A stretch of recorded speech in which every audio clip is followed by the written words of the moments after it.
What's up, guys? Welcome back to our fourth boss video here in the Mount Hyjal series for us. Today we're going to be taking a look at Azgalor. Um, it's kind of our first check in Tier 6. It's going to be the fourth boss total in Tier 6 that we're going to do because we're going straight into Hyjal.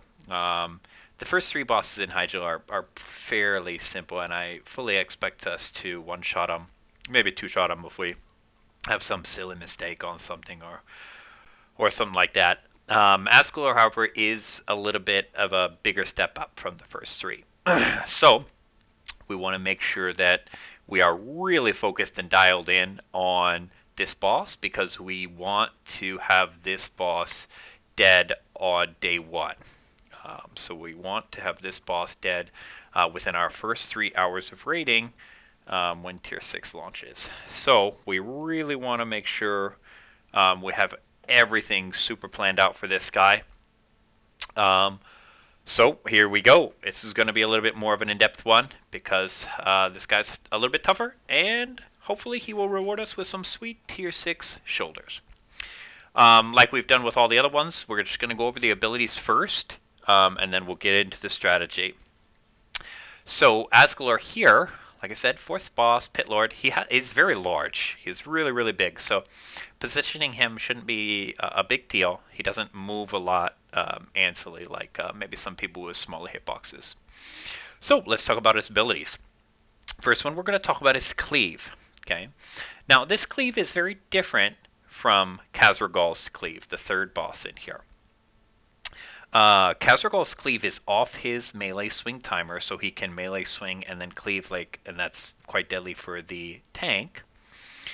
Azgalor's Cleave is on his next weapon swing. You can see here it's his next melee, right? So it actually takes the place of one of his melee swings plus 1750 damage. So it's really not as deadly as Azgalor's. And in fact, he doesn't even do it unless there's another person in cleave range. So he won't actually cleave unless there is another player or NPC that is in his cleave range, and then he will cast it. So we want to avoid him ever cleaving, because we do not want our main tank to be knocked back. We would prefer it if our main tank never moved during this entire fight, not even a bit. Okay, so to be able to facilitate that, we do want the friendly NPCs at the very front of the Horde base to be dead by the time we do this boss. Hopefully we'll kill him before the third boss as well. So they're just out of the way. So there's no chance of them ever being in front of Azgalor and getting our main tank cleaved. Okay. Next ability is the Doom. This is the big ability here of this fight. He curses a random target, causing that target to die after 20 seconds, spawning a Lesser Doom Guard. This spell is not resistible, so no shadow resistance will affect this, and he casts this every 45 seconds. So every 45 seconds, somebody is going to get this Doom, and it's going to be a 20-second debuff, and at the end of 20 seconds, you die, and you spawn one of these. And we'll talk about this later. So we can't avoid this, however, we can set up soul stones to be placed on people who get Dooms. And we can use our battle reses to battle res the player who dies from Doom. So the big thing with this mechanic is just make sure you die in the correct place. It's not a very difficult mechanic, and we'll talk about where the correct place is. Next ability is the Howl of Azgalor. This silences nearby enemies for 5 seconds. Okay, this is a decently difficult mechanic to get around. However, we do have some things to mitigate the effectiveness of this. This is a shadow spell, so it can be resisted. And it's recommended actually for healers to put on the shadow resist neck from the Black Temple Attune chain. However, I'm not sure if we will actually have that on day one because we're not going to leave Hyjal to go get the neck and then come back. So we won't worry about shadow resistance outside of just the priest's shadow resistance. But we will worry about some other things to hopefully mitigate this, and we'll talk about those later. His last ability is the Rain of Fire. And it's basically just a rain of fire, except it also has a dot component to it. If you get hit with the rain of fire, it then puts a 5-second dot on you that ticks for like 1,000 damage every 1 second, and it's for 5 seconds. So it's like 5,000 total damage, okay, something like that. So you just want to move at it really quickly and then get hotted up, basically, because the dot is not going to do enough damage to kill you if you get out of the rain of fire quickly enough. So if you only take one rain of fire and then you take a full 5-second debuff, it's still not enough damage to kill you, and there's no other raid-wide damage going out. So if you're fast enough reacting to it, even if the healers don't heal you, you're not going to die. So this one's personal responsibility. You just need to get out of it really fast. Okay.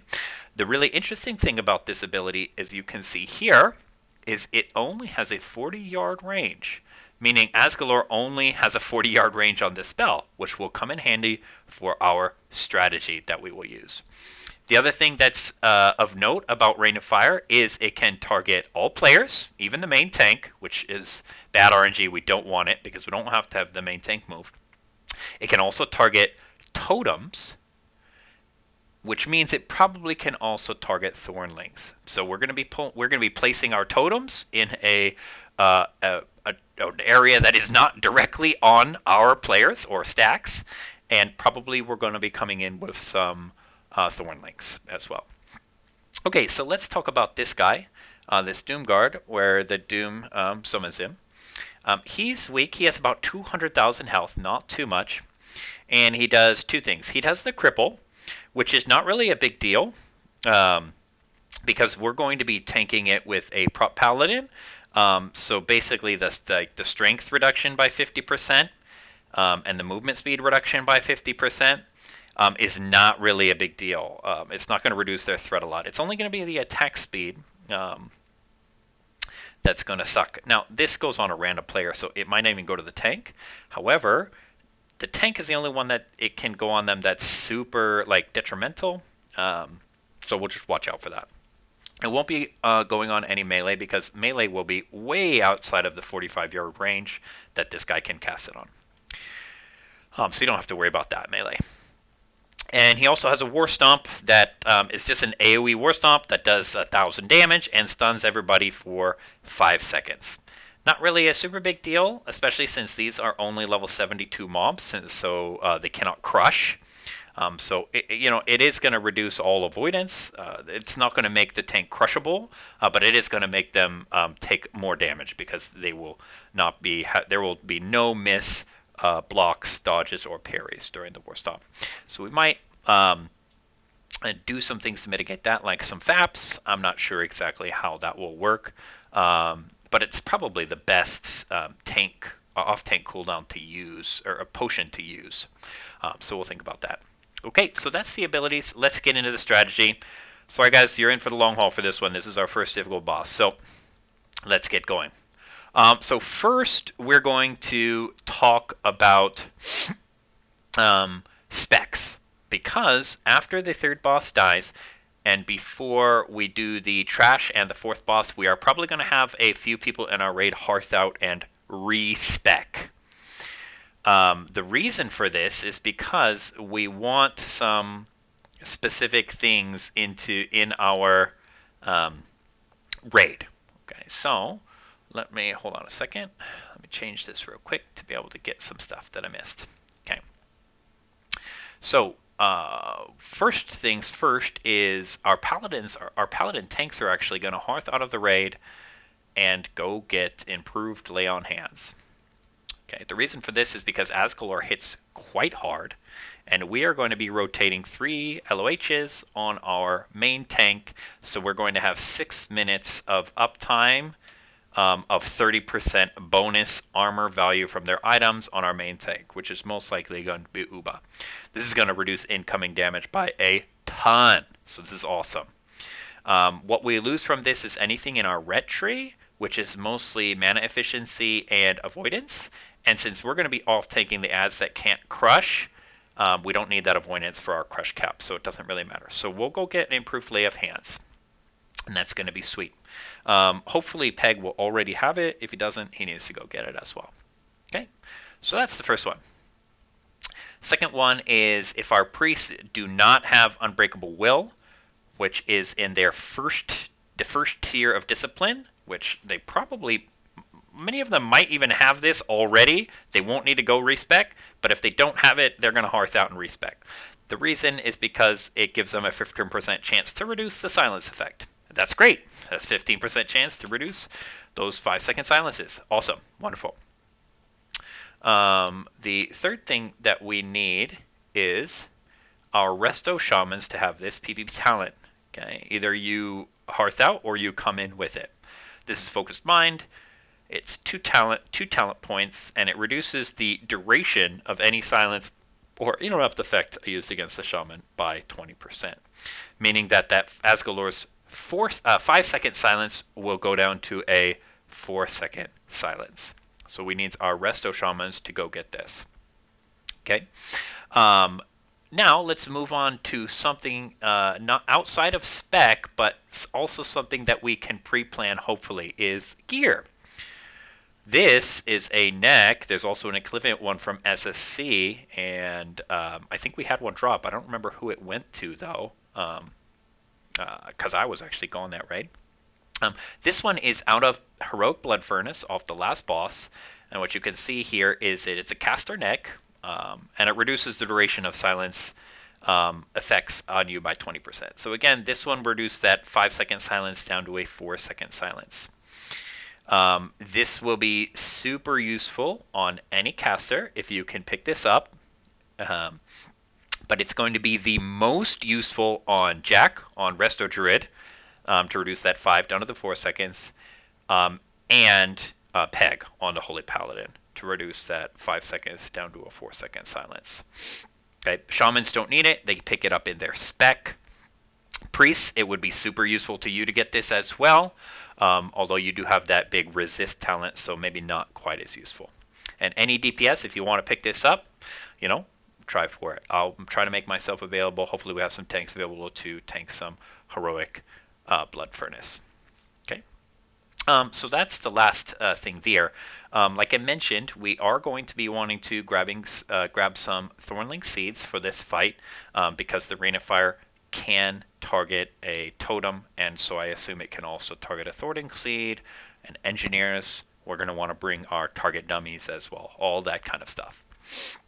Okay, so that's the preparation for this fight out of the way. Now let's get the pull out of the way. The pull on this fight is very, very simple. Like I said, hopefully the helpful NPCs that are here are dead. We want to have them dead. Kill them off by just letting a wave of trash kill them. Okay. After that, we just get our misdirect chains to our main tank, which, like I said, is most likely going to be Uba. Uba is going to be main tanking here. Okay, we'll make Uba a little bit bigger. Let's make Uba a little bit bigger. Uba. Okay. So, Azgalor is going to come and be tanked right here. Again, the reason why we're going to tank Azgalor here is we want to have no RNG chance of an NPC getting in front of the boss and making cleaves go off. The second reason we want to tank Azgalor over here is NPCs can be targeted by the Rain of Fire. So we want no NPCs stacked on our melee, because we want to have the melee not have to move as much as we want to have them move as little as possible, right? So we're going to have no NPCs help us on Azgalor during this fight. So that's the pull. Just misdirects, and we have Uba B sitting here, and grab him. Okay. So now let's talk about positioning. This is the big thing. I have this blue dot here. This one is Thrall. Okay, so like I said, we're not going to have any NPCs helping us on Azgalor in this fight, but we are going to have some NPCs helping us with the lesser Doom Guards. I also have these brown marks up here as the Tauren Warriors. Okay, so let's talk about positioning before we talk about tactics. Here's a green one. This is our Hunter group, either our 3 Hunter or 4 Hunter core. Here, our 2 red is our 2 melee groups. We're going to split melee into 2 groups. So one's going to have 2 people in it, the other one's going to have 2 people in it, or 3 people in it. Okay. This blue group here is our mage core, either our 2 to 3 mages with our shadow priest. Okay. So they are going to be stacked here. Our resto shaman, normally Jake is in this group, but he is not going to be stacked on a group. So this is just going to be the 4 DPS that are in this group. Okay, and they are going to be stacked here. Okay. Next is going to be our warlock group. Our triple warlock, elemental shaman, and boomkin group. They are going to be here. So we're going to be stacked really tight. So basically, I'm having this small, tight, lightly tacked stack. There's not going to be any light stack here. It's going to be a complete just stack 100%, like right on top of people. Well, a light stack is okay though, I guess, but it's better if you stack right on top of each other. I'm just doing this light stack so you can see who's in the group, right? So that's going to be our warlock, elemental shaman, and boomkin core. Okay. Our next shadow priest is also going to be here. Not stacked directly on them, but lightly over here. This is most likely going to be Billy during this one. Okay. All right. So that leaves our healers and our tanks. Okay, you guys can come on over here, hunters, to give more room for Billy. You know, you don't want to have those tacos spill on you. So here is going to be our prop paladin off tank. This is most likely going to switch up during the fight. It's probably going to start out with Caper and then end up being me. I'm going to put myself here in one of the melee groups here. Okay. Now we've got healers. What are we going to do with our healers? So if you remember, Rain of Fire has a 40-yard range. Okay. Uba is going to be tanking the boss, so the boss is kind of like this. Okay. Meaning that the boss's center of gravity is here. Meaning 40 yards from here is how far he can cast Rain of Fire. But since Uba is closer to the healers will be out of this 40-yard range, meaning Rain of Fire should never be cast on our healer clump, meaning they will never have to move. The only exception to this is if the very unfortunate RNG of if Uba gets the Rain of Fire and he has to move, then the healer group has to move to stay 40 yards from him. I checked most healing spells. They are 40 yards, so this should work out quite perfectly, except for Holy Shock. So, sorry, Peg. Holy Shock kind of sucks this fight. It's only 20 yards. You can use it to heal the off-tank, because you'll probably be within 20 yards of him, right? Okay, so they are going to be stacked here, and this is what we're going to have. We are going to have Resto Shaman. We are going to have Holy Priest. And we are going to have Pygmy. And we are going to have Resto Druid. This is going to be our stack here. Okay. This is going to be a stack here, right, that is going to basically not have to move. And they are responsible for main tank, off tank, and then anything else. Okay, obviously, Resto Druid is going to be rolling hots on both tanks. That's pretty much their only responsibility because the silence is deadly. So we want to have full hots. Everything you got on both tanks. Okay, our Resto Shaman here is going to be focused on making sure you are keeping up the crit healing, crit armor buff on our tanks. So make sure we keep that rolling on both our main tank Uba and our off paladin tank. Okay. We want all hots, so renews are going to be running on both tanks, and Peg's just going to be bombing, right? Okay.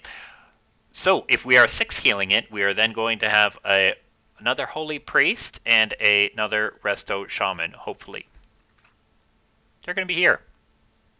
And they are going to, actually, they're probably going to be here with Billy. Let's group them up with Billy, right? And this is our basically this is our raid healing team, is one COH priest and one resto shaman. And basically anytime any group gets a rain of fire on them, boom, chain heal into this group. COH. Boom, chain heal, COH into this group. Oh, Hunter group gets rain of fire on them, boom, COH, chain heal. Oh, this group gets rain of fire on them, boom, COH, chain heal. Oh, mage group gets rain of fire on them, boom, COH, chain heal. This is going to be our big raid heals. Okay, this Holy Priest and Resto Shaman here. This is going to be our basically mostly tank heals because they do hit, Azgalor hits really hard, but also raid heals, right? Hots, armor debuff, and hots on the tanks, and Pegme's blasting, right? So that is our positioning. Okay, so now let's talk about strategy. Our first Doom comes out, like we said. Doom comes out every 45 seconds, meaning after 65 seconds, our first Lesser Doom Guard is going to come out because this is 20 seconds here. Okay? Whoever gets this Doom, which it cannot be our main tank, whoever gets this Doom is going to go here to the Tauren Warriors, and they're going to die. They're going to have a Soulstone be put on them. The off tank is going to pick it up. All of these Tauren Warriors are going to be aggroed onto this Lesser Doom Guard. Then, our off tank will kite him to Thrall. Okay? So all of these Tauren Warriors and Thrall are going to be help us beating up on this guy. Okay?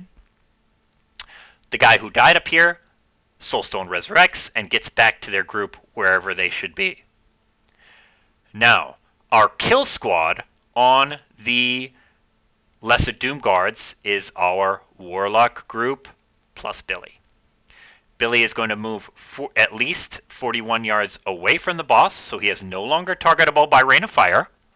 Our Warlock core group with our Boomkin and our Elemental Shaman is also going to move at least 41 yards away from the boss, so they are no longer targetable by Rain of Fire. And these 6 people are going to nuke Doom Guards, Lesser Doom Guards. When it dies, you move back into position, and you nuke boss. Rinse and repeat. This is our Lesser Doom Guard kill squad, these 6 people. I know you guys can do it. It's going to be awesome. We've got it for totems, we've got it for improved fairy fire on the Lesser Doom Guard, and we've got it for misery plus shadow weaving on the Lesser Doom Guard. It's going to die. You guys are going to do great. That's going to be awesome. Hunter Core, you get to pump. You're just pumping. That's all you do is pump. You're pumping from behind, okay? That's it. Rain of Fire, you rotate. Rain of Fire, you rotate. Rain of Fire, you rotate, and you pump. Mage Core and Mana Charger, you're pumping. All you do is pump. That's it. Just pump. Don't worry about anything. Melee groups, you're pumping. Now, melee groups, if you get Rain of Fire, we're going to try to run a triangle. Okay, this is why we're splitting up into 2 groups. Okay, one group gets Rain of Fire, they rotate to the back of Azgalor. They get Rain of Fire again, they rotate back to their current position. This group gets Rain of Fire, you rotate to the back of Azgalor, and then rotate back. Okay, this is so not all our melee have to move, and we don't lose DPS uptime, hopefully, if we have to. We just have less healing that we have to do. It's just easier that way. We just need to make sure that our healers are in range of this far melee group. Okay? That is our pull and our strategy. Now, a couple things to mention. This is the fight where I expect our melee and physical DPS to be using Elixirs of Demon Slaying, because you guys are going to be pumping, you guys are going to be our damage on the boss, okay? You guys are going to be pumping super hard. We hope to kill this boss within 6 to 7 minutes. We are going to have 6 minutes of uptime on our improved Lay on Hands. So we're going to have 30% armor uptime for 6 minutes on our main tank. So our kill window is going to be 6 to 7 minutes. Okay, I definitely think we can meet this kill window. Right? Okay, so how we're going to facilitate that? We've already talked about the Doom Guard. Okay, however, we don't want to fully kill the Doom Guard because if we do, our Tauren warriors are probably going to reset. We don't want that to happen. Okay, so we're going to have the Doom Guard and we're going to leave it at 5% until the next person gets a Doom. They run over, die. The next Doom Guard gets spawned. This Doom Guard gets killed, and the Tauren warriors automatically switch just to the next Doom Guard. And the Tauren warriors are here to basically chain stun this thing, just war stomp it to death. It's going to be sweet. Hopefully we can pull that off. If not, we might just get rid of this Tauren warrior part of the strategy altogether, but I think it would be super useful. So hopefully we can do it and pull it off. Okay? That's that. Now, what's going to happen is once we get into the position, okay, I am just going to lay on hands right away. Then I'm going to hopefully Wisdom and Mana Pot myself back up to full mana as the fight goes on. After this 2 minutes, Caper and I are going to switch our roles as off tanks, and Caper is going to come in here and he is going to improve lay on hands Uba. That's going to be the next 10 minutes, or the next 2 minutes. After that, we're going to have Peg fill in the rotation, and hopefully Peg is going to know when he's going to LOH, so he's going to have a Mana Pot up and a Dark Rune up, and he's going to get an Innervate on him. So we're going to LOH, Mana Pot, Dark Rune, get an Innervate. Okay, and that's basically the strategy for Azgalor, guys. One last thing that I want to go over is our Thornling positions and our totem positions. Okay, if you are here, remember, Rain of Fire can target those, but only has a 40-yard range. So if we put Thornlings out here, it does us no good because it's out of the 40-yard range. It means nothing. So we want to make sure we're doing a good strategy for this. Enhancement Shamans. Lanolin, your totems are just, you're probably going to be on the far side here, Lano group. Your totems are just going to be in the back. That way, hopefully, they will pull a Rain of Fire and no melee actually have to move back there. Okay, so just put them back there so they're in range of both groups here. Okay, Mage group, you are going to be putting your Thornlings behind Uba. Just back here. Okay. Hunter group, you're going to be putting your Thornlings behind the totems here. Okay. Shaman here, you're going to be putting your totems in between these groups somewhere here, so that way you still get that way because you are going to need to buff some casters, so that way people are still in range of the totems, but they can pull Rain of Fire out here. Okay. So this is our strategy, guys. The positioning is very important. The pull is not so difficult. The strategy is not so difficult. There's just a lot of moving parts in here, and that we need to perform them correctly. So one last time, I'm going to go over things that are very important. We want to make sure we start farming right now for anything, or understand what our respec is going to be for reducing the silence duration. Start farming Blood Furnace Heroic. Let's go. Okay. Number 2, we need to make sure we get those Thornlings, and we need to make sure we place totems in the correct position. Okay. Number 3, we need to make sure we're prepared, especially our physical DPS, because you guys are going to be our super big pumpers on this. We need to be prepared with Demon Slaying Elixirs here for this one. Okay. And number 3, we just need to make sure that we get our LOH and our inspiration buffs up on Uba, and it should be no problem, guys. Again, this is a big step up and a big step up in strategy, but I really think that we can do it. So let's tackle it. If we have any changes that we're going to make during it, we'll make it, but this is going to be our initial strategy. Okay, I'll catch you guys later with Archimonde.